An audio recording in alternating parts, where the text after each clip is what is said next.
Hi everyone, welcome you to Everyday English, Easy English.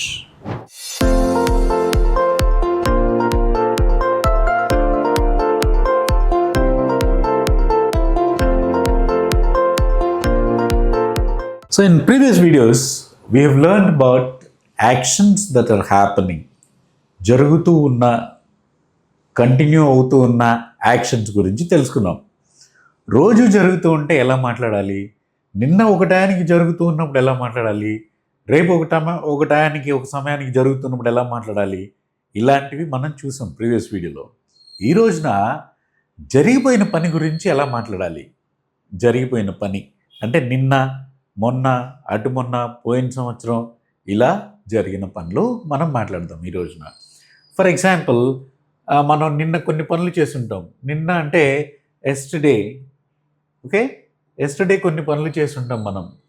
Yesterday అంటే నిన్న.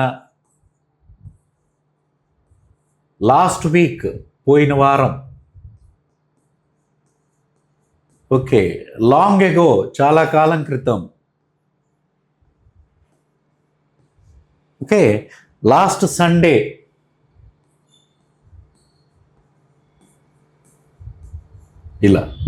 ఇలా గతంలో జరిగిన పనుల గురించి మాట్లాడాలంటే ఎలా.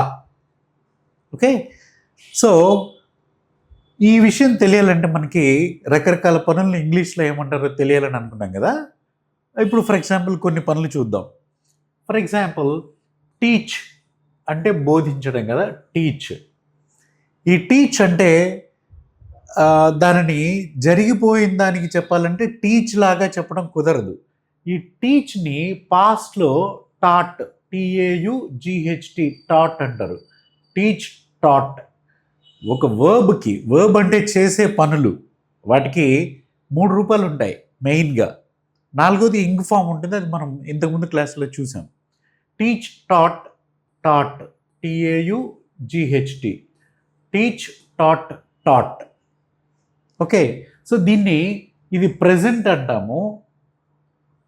ఓకే, ఈ ప్రెజెంట్లో 2 వెరైటీ ఉంటాయి, టీచ్ లేదా టీచర్స్.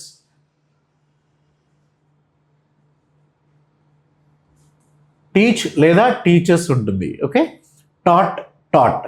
అలానే గో అనే వర్బ్ ఉందనుకోండి. గో అంటే వెళ్ళడం, గో లేదా గోస్. వెంట్, ఇది పాస్ట్ వెర్బ్.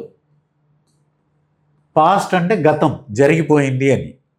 దీన్ని పాస్ట్ పార్టిసిపుల్ అంటారు. Past participle. ఇది ఊరికే గుర్తుంచుకోండి, దీని అవసరం ఎప్పుడు వస్తుందో మనం తర్వాత చూద్దాం. ఓకే, ప్రస్తుతం మనం దీని గురించి మాట్లాడుతున్నాం. జరిగిపోయింది, పాస్ట్, జరిగిపోయిన దాని గురించి చెప్పడం. Go, went, gone. డూ లేదా does, present. Did, past. Done, do, did, done. అలానే టేక్ ఉందనుకోండి. టేక్ లేదా టేక్స్, టుక్, టేకెన్. చూడండి, teach, taught, taught, go, went, gone, do, did, done, take, took, taken. అలానే eat, ate, eaten. Eat, ate, eaten.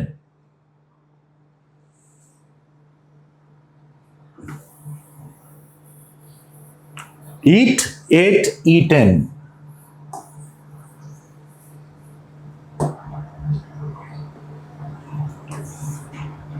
Eat లేదా eats, ate, eaten.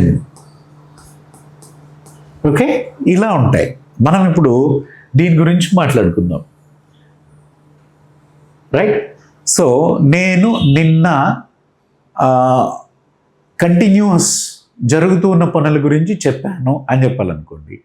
I taught how to speak about continuous activities. I taught. నేను నిన్న గుంటూరు వెళ్ళాను, అప్పుడు went. Go, went, గాన్లో went. I went to Guntur. Okay, నేను నిన్న homework చేశాను, I did homework. Okay, so మనము ఇంతకుముందు అనుకున్నట్లుగా ఐ లేదా వి, యూ, నీవు, అట్లానే హీ, షీ, ఇట్, అలానే ఏదైనా ఒక పేరు Ravi. Okay, and my friends, FRIENDS, my friends. ఇలా వీళ్ళ గురించి చెప్పాలనుకోండి, ఎవరి గురించి అయినా సరే, I taught English, I taught. అట్లని he taught, he went, I went, you went, Ravi ate, my friends ate, my friends did homework, my friends did homework.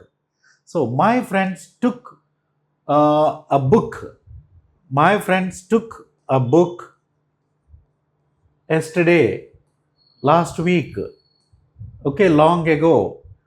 I went to Hyderabad long ago.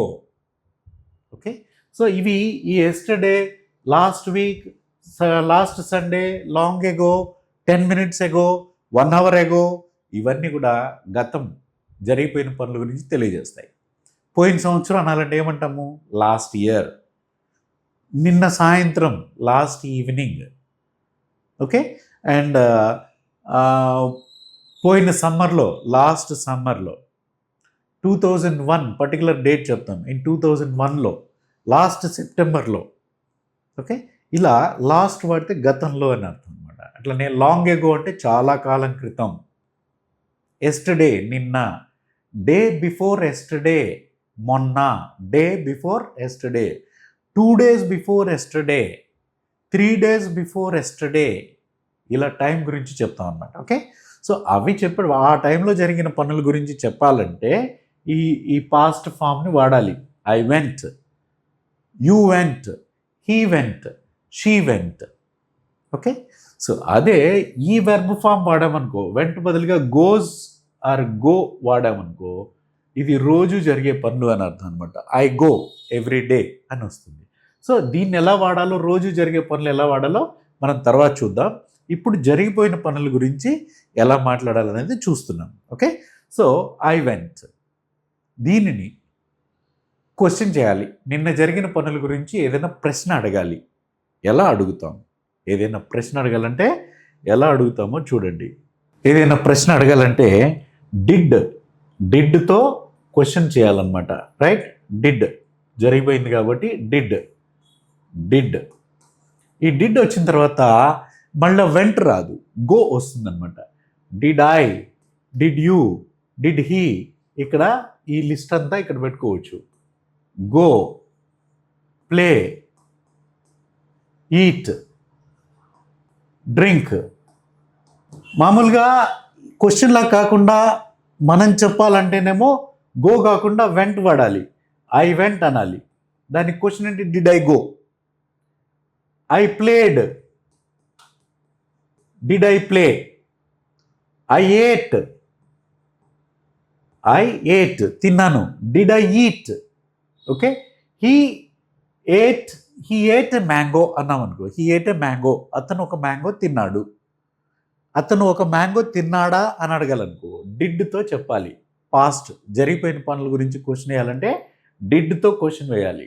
Did, ఆ డిడ్తో question వేసినప్పుడు went కాకుండా went పోయి first form వస్తుంది అనమాట, root form వస్తుంది. Okay, did I go, did I eat, did I drink, did I play, did you play, did you go, did you run, did you eat, did you jump, did you cook biryani yesterday? Did you cooked అంటే మామూలు స్టేట్మెంట్లో did you cook. Okay, did you read a novel that I gave you? Did you read the novel that I gave you? నీకు ఇచ్చిన నవల చదివావా? Right.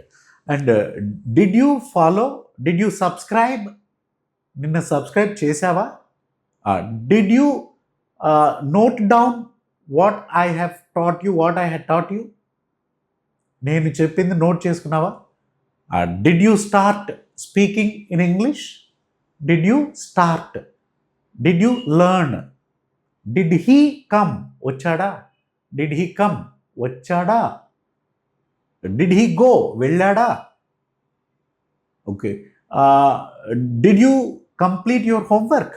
Did you completed కాదు, did you complete your homework, అలా అనమాట. అట్లా డిడ్తో జరిగిపోయిన వాటిని క్వశ్చన్స్ వేయాలి.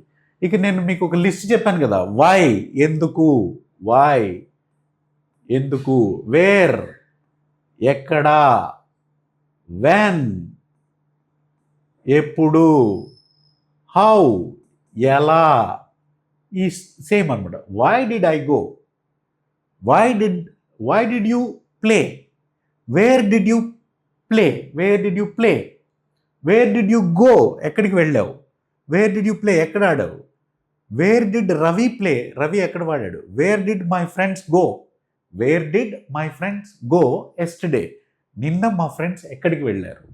ఓకే, ఇలా పాస్ట్లో క్వశ్చన్స్ వేయాలి. దానికి answer where did he go, he went to Guntur. అప్పుడు ఆన్సర్ చెప్పేటప్పుడు మళ్ళీ వెంట రావాలి.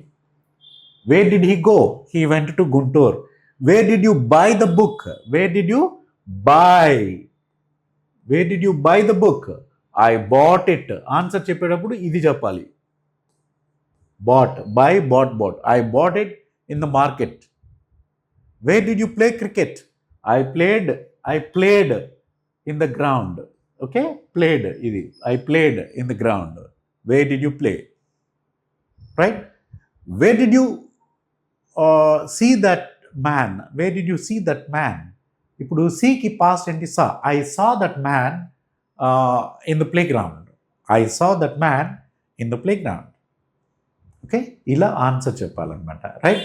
ఇది పాస్ట్లో జరిగిపోయిన వాటి గురించి క్వశ్చన్స్ ఎలా వేయాలి, వాటికి ఆన్సర్స్ ఎలా చెప్పాలి అనేది. ఓకే, మీరు ఒక 5 or 10 క్వశ్చన్స్ దానికి ఆన్సర్స్ తయారు చేసుకోండి. ఏదైనా ఒక డౌట్ కానీ అలాంటిది ఉంటే కామెంట్ సెక్షన్లో కామెంట్స్ రూపంలో తెలియజేయండి. మీరు అడగండి క్వశ్చన్, దానికి ఆన్సర్ దొరుకుతుంది. Okay, wish you happy learning. Thank you.